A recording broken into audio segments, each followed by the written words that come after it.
Paglabas ng sanggol sa sinapupunan, ano kaya ang unang hakbang upang makasiguro ang ina na lumaking matalino at malusog ang kanyang sanggol?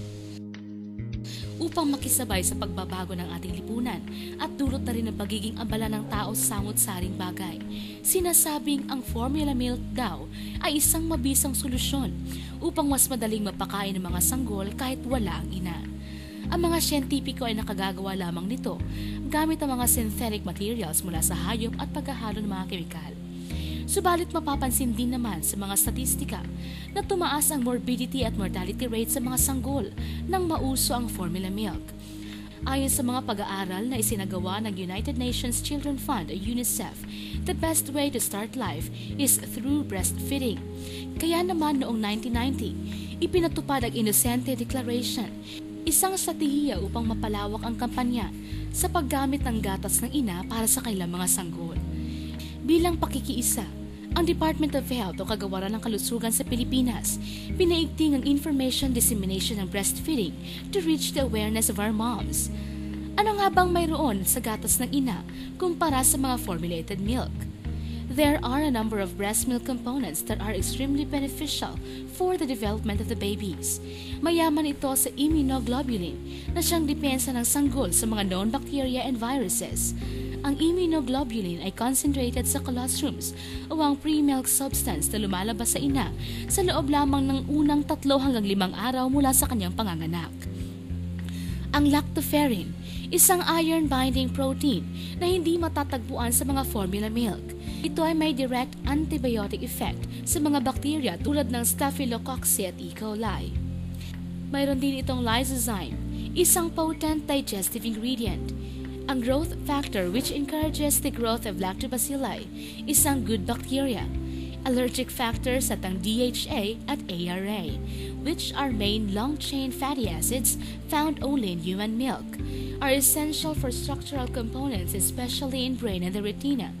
Ang mga components ng breast milk ay napatunayan ng beneficial sa paglaki ng mga sanggol at ito'y ayon sa mga pag-aaral na isinagawa ng mga siyentipiko at health practitioners, lalo na ng kailang pagkumparahin ang health status ng breastfed at formula-fed child.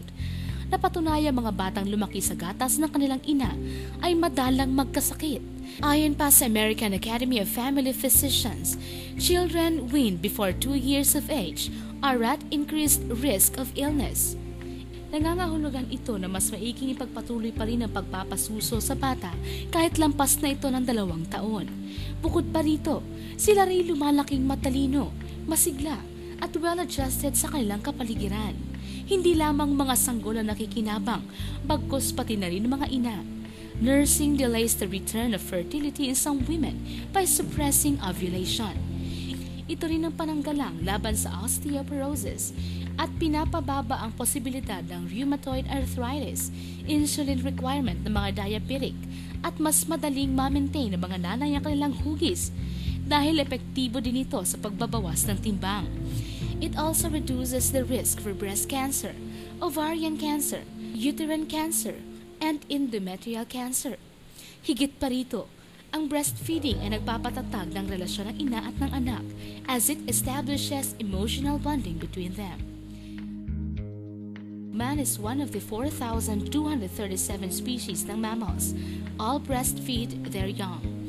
For thousands of years, man has relied on human breast milk to ensure its survival as a species. Ito ang kanyang naturalesa at napatunayan ng walang makahihigit sa gatas ng ina pagdating sa kalusugan at paglaki ng kanyang anak. Ngunit alam niyo ba mga kabred na ang discovery na ito ay matagal nang nakasulat sa banal na kasulatan?